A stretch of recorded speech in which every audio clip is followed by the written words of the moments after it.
सद्गुरू पै माऊली मातोश्री माई यांना प्रथम कृतज्ञपूर्वक वंदन. आणि आपण सर्व सद्भक्त सत श्रोते हो, आपण सर्वांना आदरपूर्वक नमस्कार.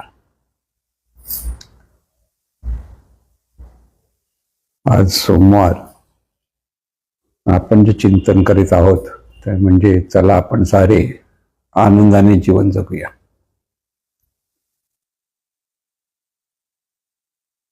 जगी सर्व सुखी असा कोण आहे, विचारी मना तूची शोधून पाहे. असं रामदास स्वामी प्रश्न विचारतात. आणि असा सर्व सुखी कोण आहे हे तूच शोधून घे. तू विचार कर. आणि विचार म्हणजे करणाऱ्या मनालाच ते स्वतः म्हणतात विचारी मना. की ज्या मनामध्ये विवेक आहे त्या विवेकी मनाला ते विचारतायत का ते सांगतायत की तूच शोधून पहा. तिथे जगी सर्व सुखी असा कोण आहे याचा अर्थ जगामध्ये कोणी सर्व सुखी नाही असा काही लोक अर्थ लावतात. पण सर्व सुख म्हणजे नेमकं काय याचा अर्थही आपल्याला व्यवस्थित समजला पाहिजे.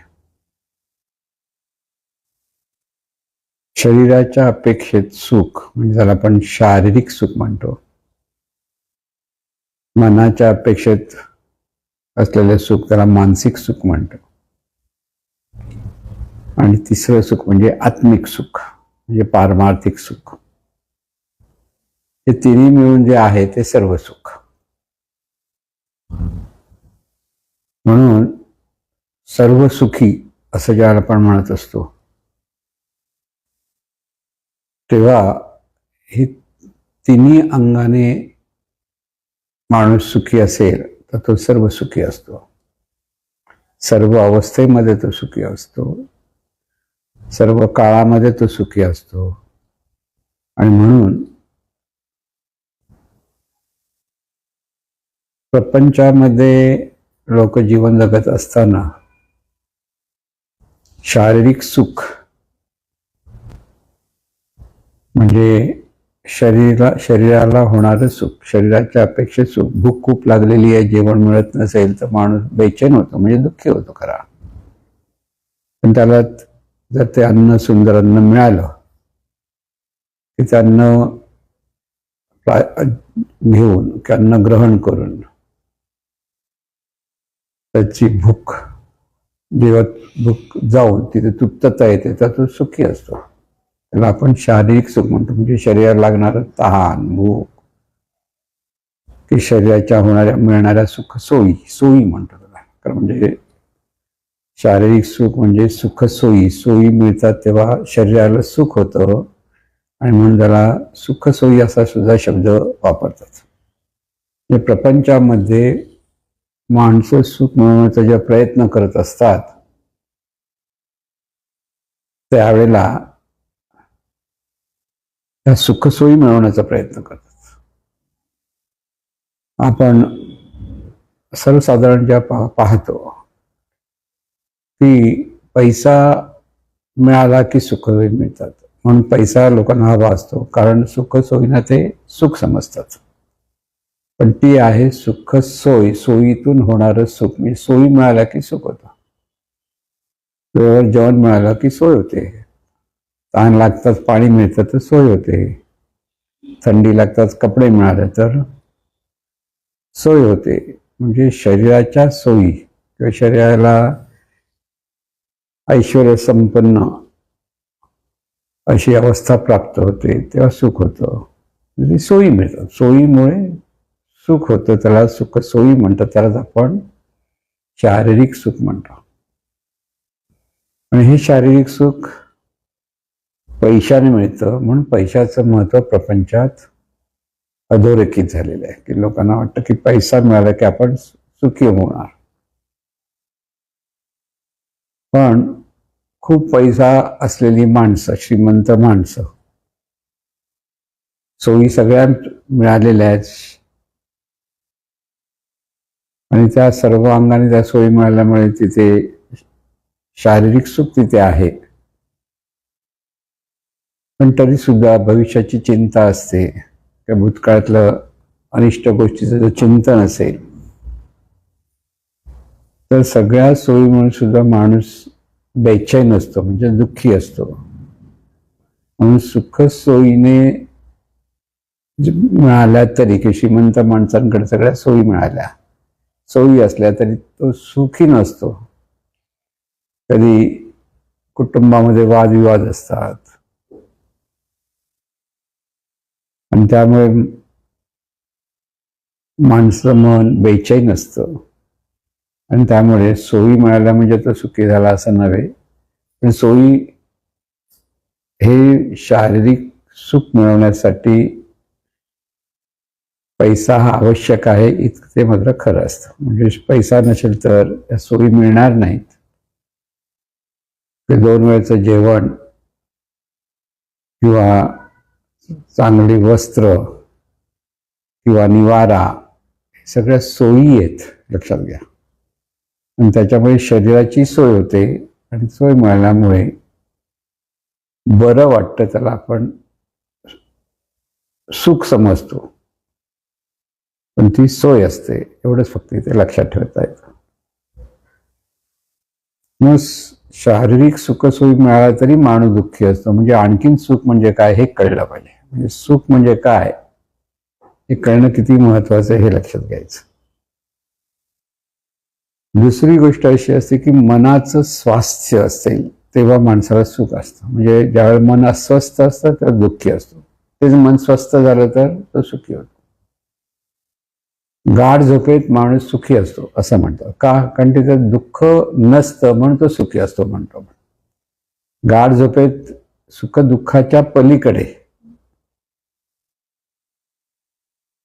हे मन अशा अवस्थेत असतं की त्याला बाहेरील विषयांची किंवा बाहेरील गोष्टीशी काही संबंध नसतो, की ते जाणलं जात नाही. आणि त्यामुळे गाढ झोपेत माणूस सुखी असतो म्हणतात. तसं ज्याचं मन स्वस्थ असेल तो सुखी असतो. म्हणजे मनाचं स्वास्थ्य, हे मनाचं स्वास्थ्य असेल तर एखादा माणूस सुखी आहे असं म्हणू शकतो. पण हे मन सतत स्वस्थ राहत नाही हा एक मोठा प्रश्न. म्हणजे मनाचा अडचण आहे की ते सतत स्वस्थ नसतं. मन हे चंचल आहे, ते एका विषयावर दुसऱ्या विषयावर सतत उड्या घेत असतं. किंवा एखादा विषय मिळाला तिथे मन स्थिर झालं की त्याला बरं वाटतं, किंवा तिथे मन स्थिर झाल्यामुळे तिथे सुख मिळालं असं म्हणतो. तर ते मनाचं स्वास्थ्य असतं आणि तिथे ते सुख असं ते त्या स्वास्थ्याला समजतं. पण थोड्या क्षणात म्हणजे किंबहुना एखादी विषय म्हणजे एखाद्या बासुंदी खूप आवडते, मनाला बरं वाटतं, पण तो विषय पुन्हा पुन्हा पुन्हा मिळाला तर मन अस्वस्थ होतं. किती वेळ बासुंदी खायची किंवा बासुंदी खाऊन पण कंटाळा आला असे म्हणतात ना लोक. म्हणजे काय होतं, तिथे मनाचं स्थिरता राहत नाही आणि त्यामुळे माणूस सुखी आहे असं तो स्वतःला म्हणत नाही.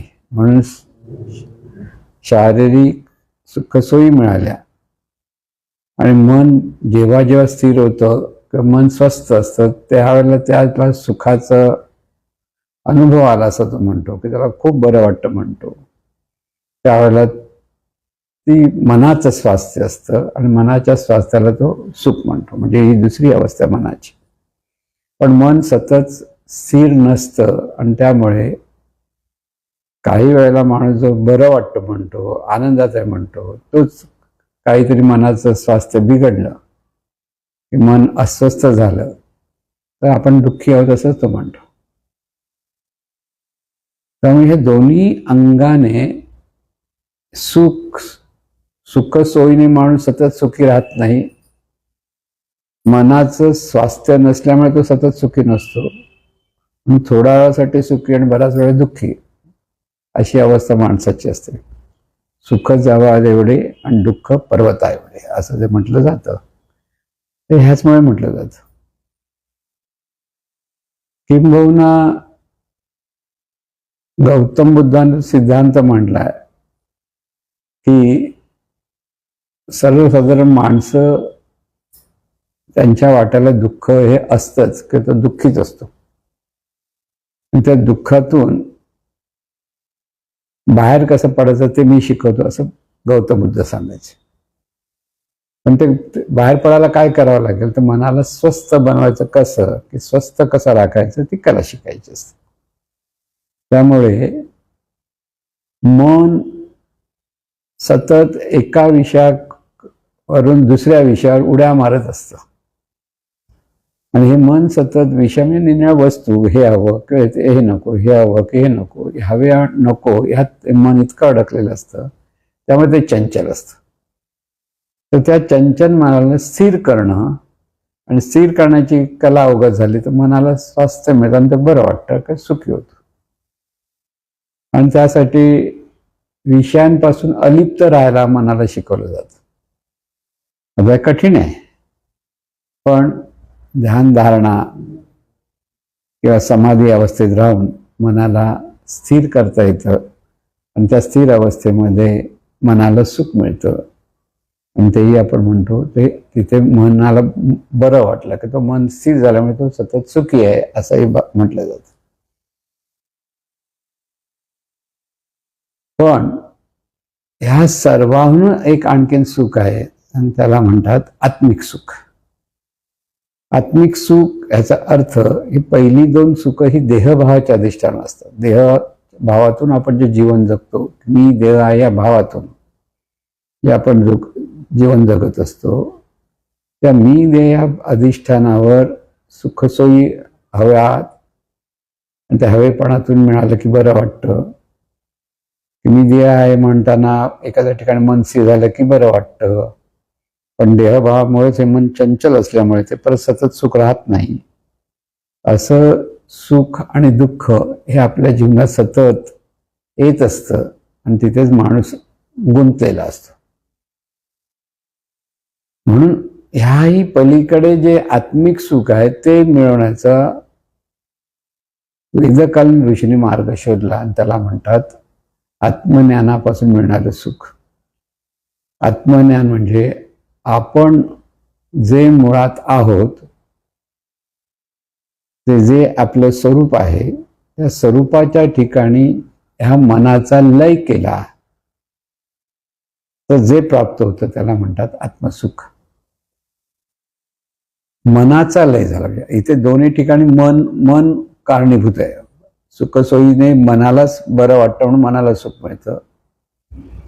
मन स्थिर झाल्यामुळे विषयाच्या ठिकाणी तिथे मनाला सुख मिळतं, स्थिर होतं म्हणून तिथे सुख मिळतं. पण इथे मनाचाच लय केला जातो आणि जे मूळ स्वरूप आहे त्या ठिकाणी मनच न उरल्यामुळे हे आत्मसुख सतत अनुभवता येतं. म्हणून अखंड सुख. आत्मसुख म्हणजे अखंड सुख असतं. पण ते आत्मसुख मिळवण्यासाठी सद्गुरूंना शरण जावं लागतं. म्हणजे एक लक्षात घ्यायचं असतं की आत्मसुख म्हणजे आत्मज्ञान, आत्मज्ञानातून मिळणारं सुख. म्हणून ऋषीमुनी किंवा वेदकालीन ऋषींनी प्रत्येक मनुष्याच्या ठिकाणी जी ईश्वरी शक्ती नांदते आहे त्या ईश्वरी शक्तीचा प्रभाव जीवनात येण्यासाठी जी साधना करावी लागते की ज्याच्यातून मनाचा लय होतो, म्हणजे मीपणाचा लय होतो.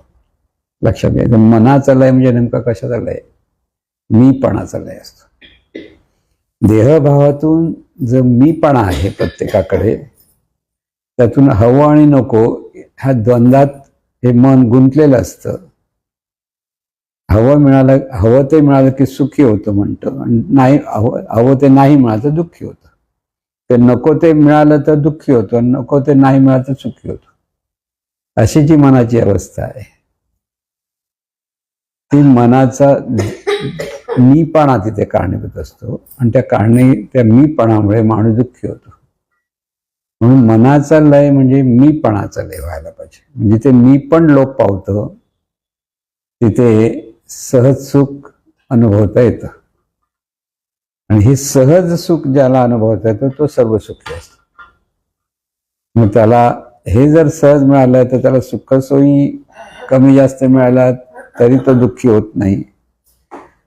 मनाचं मी पण नसल्यामुळे, तिथे अस्थिरता नसल्यामुळे तिथे स्थिर असं जे शुद्ध आत्मतत्व आहे त्या ठिकाणी त्या आत्मस्थितीच्या अनुभूतीच्या अवस्थेत तिथे सतत सुख मिळतं, सहज सुख मिळतं आणि हेच सर्व सुख असतं. म्हणून तिन्ही अंगाने आपल्याला हे सुख अनुभवायचं आहे आणि तिन्ही अंगाने सुख अनुभवण्यासाठी सद्गुरुप्रणीत साधनेचा अभ्यास करायला लागतो. म्हणून चला आपण सारे आनंदाने जीवन जगूया याचा अर्थ तिन्ही अंगाने लक्षात घेतला पाहिजे. प्रपंचाच्या अंगाने पैसा हा मिळवायला हवा, पैसा नको असं म्हणता कामा नये. त्याचबरोबर शरीराचं आरोग्यही सांभाळायला लागतं. शरीराचं दुखणं हे दुःख आहे बघायला गेलं तर. बाकीची दुःख ही काल्पनिक आहेत, मनाला हव्यापणा नकोपणावर अवलंबून असतं. पण शरीराचं आजारपण किंवा शरीराचं काही दुखणं होतं त्यावेळेला सुखाचा लवलेश तिथे राहत नाही.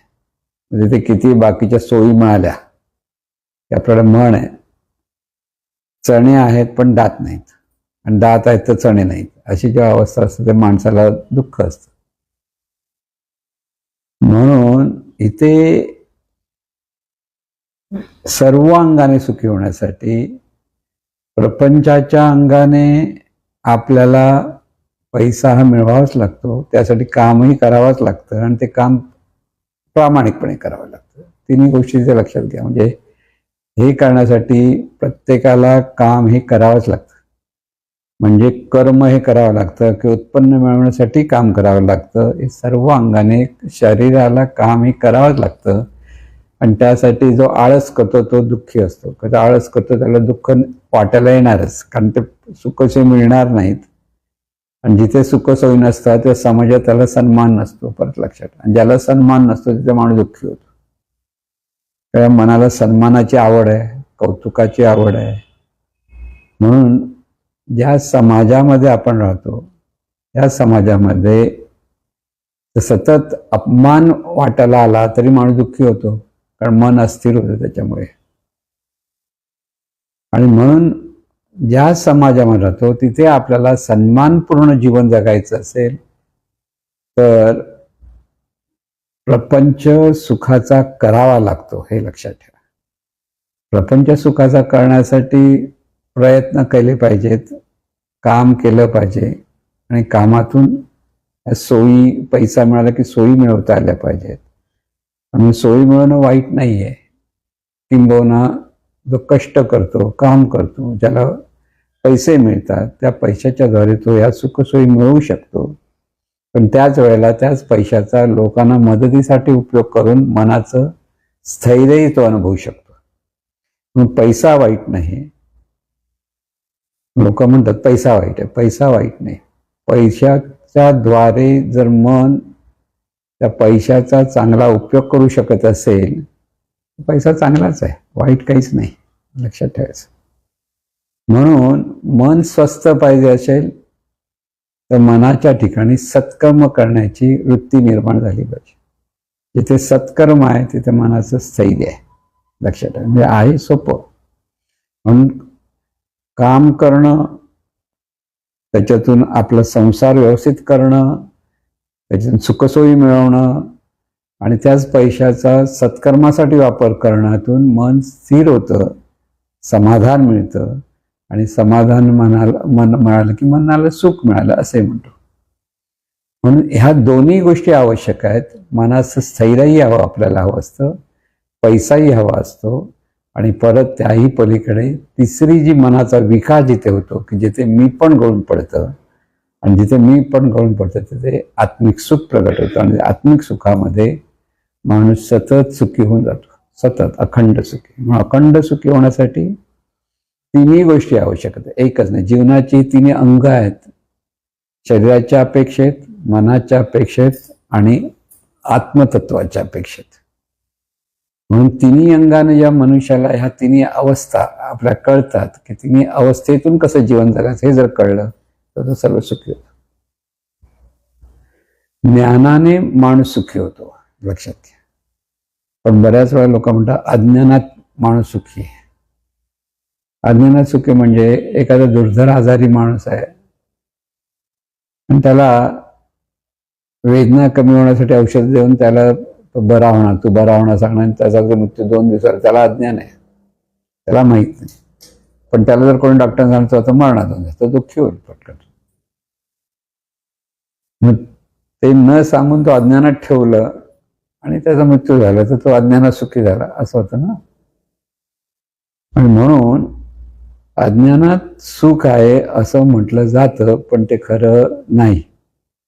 ज्ञानानेच माणूस सुखी होतो. आणि ज्ञानाने सुखी होण्यासाठी तिन्ही अंगाने आपण कसं सुखी व्हायचं हे ज्ञान असावं लागतं. पैसा मिळवण्यासाठी सुद्धा ज्ञान असावंच लागतं. ज्ञान नसेल तर पैसा मिळवता येत नाही. मन स्थिर होण्यासाठी सुद्धा ज्ञानाची आवश्यकता, त्याशिवाय मन स्थिर होणार नाही. सत्कर्म करण्यासाठी सुद्धा ज्ञानाची आवश्यकता असते, त्याशिवाय माणूस सुखी होत नाही.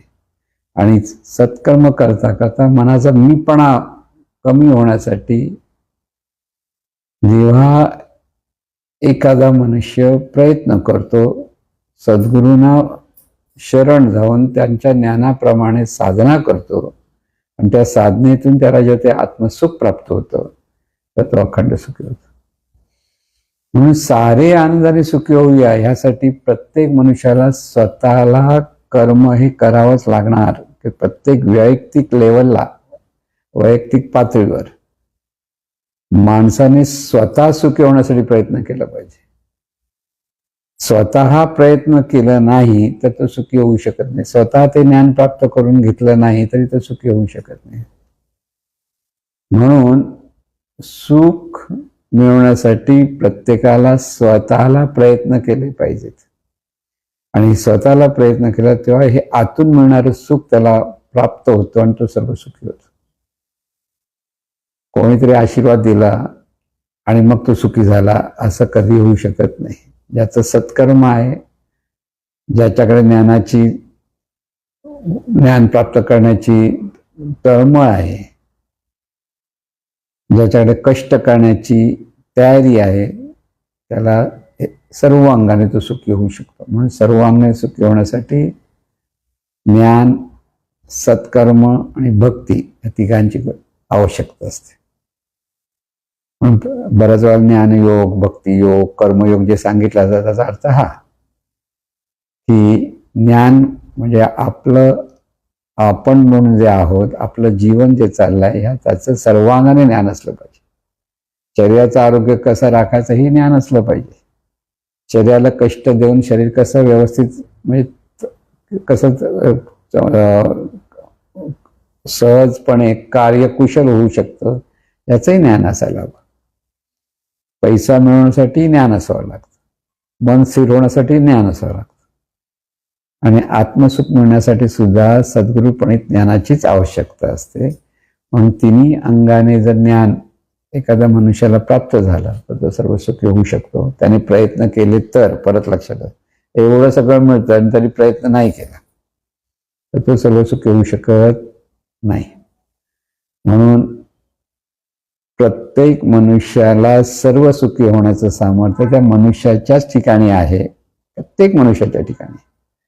हे ज्या मनुष्याला कळेल तेव्हा तो खऱ्या अर्थाने सर्व सुखाची